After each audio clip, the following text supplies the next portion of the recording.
Hello everyone and welcome back to our course. In this lecture, we're going to learn how we can extract URLs and text from our page because these are two tasks that are very commonly done. All right, let's start with grabbing all of the links. So we're going to find all the anchor tags again, but this time we're going to learn how we can extract their links instead of just getting the tags. All right, so for that, I'm going to loop through for every link tag in soup.findAll anchor tags. So when I call soup.findAll A, that returns for me an array. This array of anchor tags, we've seen that before. And therefore, because it's an array, we can loop through all of the elements in that array.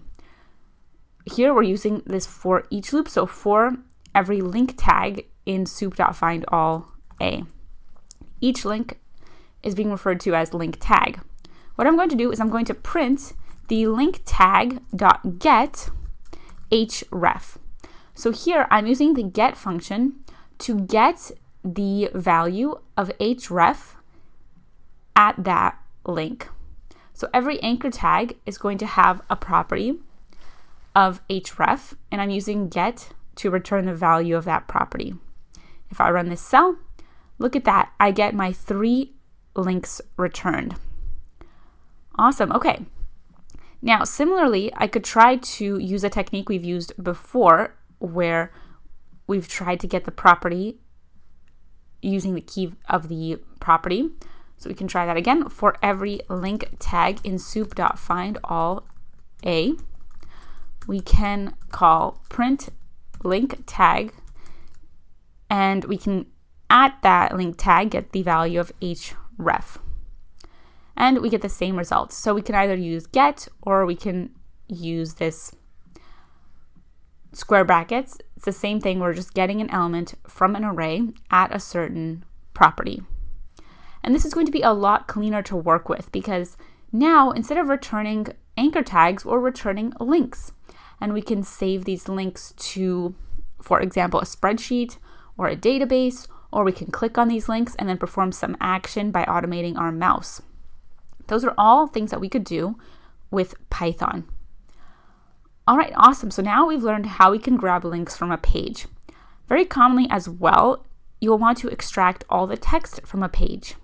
For example, if we go to our page here, we can see that we have a bunch of tags, right?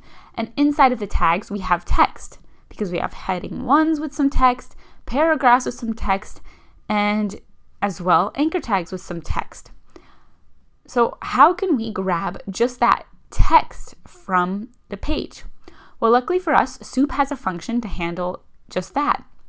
If you look in Beautiful Soup's documentation, you can see all of the functions that Beautiful Soup has available for you, and there's quite a lot for you to perform any type of scraping that you can imagine. All right, so let's call print, and we're going to use that function get text.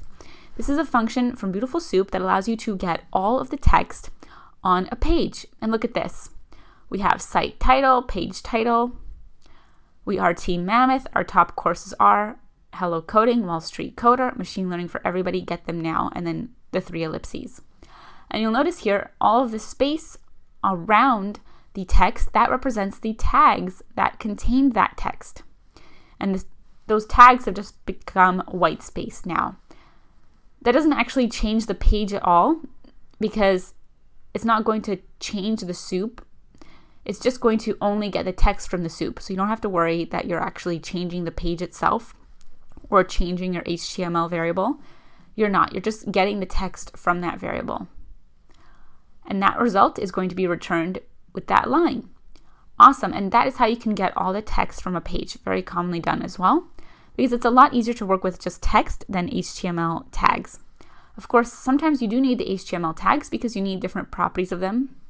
For example, you may want to grab all of the links, and for that you need the HTML. You can't just use the text to get links. Also, if you're doing automation, sometimes you may want to get all the elements by a certain class or an element by an ID, and for that you need the HTML. So this get text is very important, but we still do need the actual HTML. All right, and now that we know how to extract URLs and text, join me in the next lecture where we're going to learn how we can work with tags. We'll learn how we can grab tag attributes and how we can change those attributes and much more. So you're going to get a very in-depth look at working with HTML tags. Join me in the next lecture to continue the project.